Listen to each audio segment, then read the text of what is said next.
सामान्य दगड़ियों उत्तराखंड विमर्श में आप सभी स्वागत है। मैं छो मुजीब नेथानी और आप देखना लग्या छन उत्तराखंड न्यूज़ 24.com।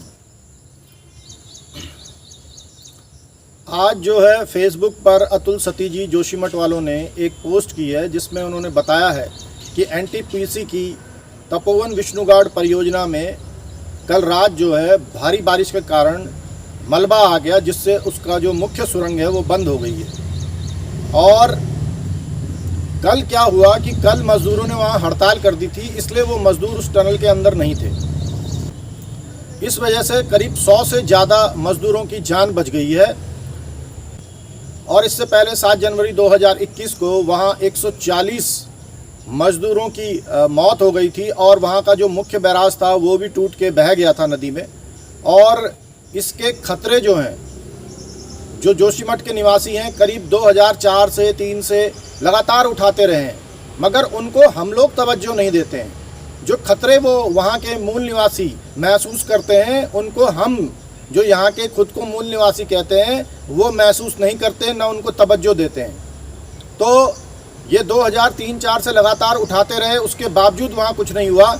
और क्या हुआ वहाँ की एक टीबीएम मशीन होती है, टनल बोरिंग मशीन, जो गोल होती है और वो पहाड़ को गोल गोल काटती है, अंदर सुरंग बनाती है। तो 10 साल से एक मशीन वहाँ फंसी हुई है जो काम नहीं कर रही है। और वहाँ जिस तरीके से पहाड़ में कटान हो रहा है और जिस तरीके से ये डैम बनाए जा रहे हैं, तमाम पर्यावरणीय जो स्वीकृतियां हैं उनको दरकिनार करके अगर आप देखेंगे तो कहीं ना कहीं उन्हें बाईपास किया जा रहा है। वहाँ के निवासियों को जो है इससे बहुत बेचैनी है, दर्द है। और जो है इस आपने देखा होगा कि कुछ समय पहले रैणी गांव में भी आपदा आई और उनके विस्थापन की मांग उठ रही है।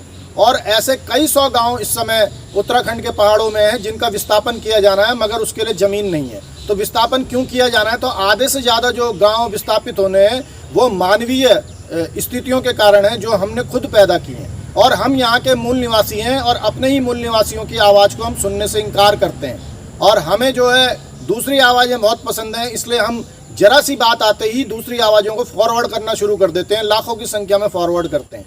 तो हमारे जो मूल मुद्दे हैं वो ऐसे मुद्दे नहीं हैं जो आपको जो रिझाएं, जो और जिससे जो हमारे मूल मुद्दे हैं, वो मूल मुद्दे जो हैं वो विषय वस्तु जो है वो गंभीर विषय वस्तु है, वो हमारे जीवन से संबंधित है, उसमें उत्तेजना नहीं है।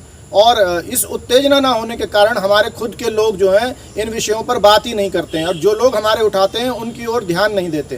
तो ये रैणी गांव के निवासियों ने और ये सतीजी लोगों ने जो है एक पेटिशन जो है माननीय हाईकोर्ट में दाखिल की थी, और उस पर माननीय हाईकोर्ट ने ये कहा कि शायद इनके पीछे कुछ लोग हैं।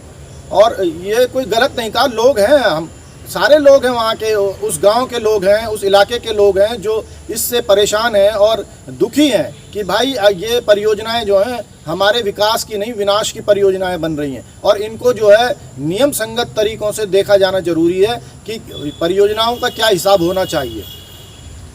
इसका मतलब ये नहीं हो जाता कि लोग परियोजनाओं के विरोधी हैं। लोग चाहते हैं कि परियोजनाएं बने, पर इस तरीके से बने कि वो वहाँ के मूल निवासियों के अधिकारों पर हनन ना कर सकें और तूफान और तबाही ना लाएं कि मूल निवासी को वहाँ से विस्थापित हो जाना पड़े। और कई लोग जो हैं जो राजनीतिक दृष्टि से इस मामले में ये दे देते हैं कि भाई ये तो परियोजनाओं के विरोधी हैं, ये चाहते नहीं है कि विकास यहाँ पे हो। सब चाहते हैं कि विकास हो, पर विकास और इंसान जो वहाँ का मूल निवासी है उसके बीच में सामंजस्य होना जरूरी है।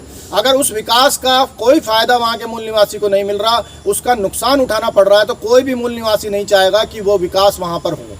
ये देखा जाना बेहद ज़रूरी है कि इस विकास से हम लोगों को क्या फ़ायदा हो रहा है। क्या टिहरी डैम से हम लोगों को फ़ायदा हुआ खाली विस्थापित होने के? तो ये सारी बातें, जितने भी यहाँ डैम हैं उनके जो बिजली है उसको हमें कितनी मिल रही है, हमारे निवासियों को क्या फ़ायदा हो रहा है, ये मुफ्त बिजली का जो ढोंग किया जा रहा है ये क्यों किया जा रहा है, और क्यों नहीं ये जो रैणी गांव के विस्थापित है इनके विषय में कोई पार्टी कुछ बोलने को तैयार है। हमारे मुद्दे ये हैं, हमारा मुद्दा है हमारा संघर्ष पहाड़ का संघर्ष पहाड़ के जितना बड़ा है। आपको ये समझना पड़ेगा और इन मूल मुद्दों पर बात करनी पड़ेगी। और कोई भी पार्टी इन मूल मुद्दों पर बात नहीं करती क्योंकि वो चाहती नहीं है कि ये मुद्दे जो है सुलझाए जाएं, यहाँ के मूल निवासियों को बचाया जाए। तो हम मूल निवासियों को बचाने के लिए हमें जो है आवाज़ उठानी पड़ेगी, फॉरवर्ड करना पड़ेगा, ये बातें करनी पड़ेंगी। कि जोशीमठ में जो काम हो रहा है और जो कोटद्वार में खनन हो रहा है जिसमें लोगों की लगातार मौतें हो रही हैं, इसके जिम्मेदार हम लोग हैं, कोई बाहर से नहीं आया है, ये हमारे लोग हैं। और जो 29 संशोधन हमारे उत्तराखंड बनने में हुए हैं उसके विपक्ष में कोई बात नहीं होती कि हमारे को एक औपनिवेश बना के रख दिया है उत्तराखंड को, तो इस विषय में बात नहीं होती। मैं चाहता हूं कि लोग अपने अपने विचार रखें, सहमत हों या असहमत हों।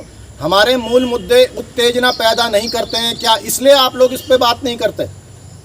क्या ये जरूरी है कि किसी मुद्दे को देशद्रोह के में तोला जाए तब आप उसे चलाएंगे? क्या ये जरूरी है कि किसी मुद्दे को हिंदू मुस्लिम में तोला जाए तब आप उस पर बात करेंगे? क्या हमारे अपने जीवन यापन की जो समस्याएं हैं उन पर बात करने पर आप हिचकते हैं? क्या उन पर बात करने पर आपकी कोई रुचि नहीं है कि हम लोग कैसे जी रहे हैं? और रैणी गांव में जो आपदा में 140 मजदूर मरे, हमारे पहाड़ी भाई मरे, उनके परिवारों के लिए बाहर से लोगों ने अपनी सहायता भेजी है। हमारी राज्य सरकार ने उनके परिवारों के जीवन भरण पोषण के लिए कुछ नहीं किया है, और अभी तक मेरे संज्ञान में तो ऐसा नहीं है कि कंपनियों ने जो है उनको मुआवजा दे दिया हो। तो ये सारी बातें कौन करेगा? ये नेता लोगों का ये काम है कि वो इन मुद्दों को सुलझाएं, इनको रखें जनता के बीच में। और लोग जो है फ्री बिजली बांटने में लगे हुए हैं, कुछ दिन में फ्री पानी भी आने वाला है आपके सामने। आज के लिए इतना ही। जय उत्तराखंड, जय भारत।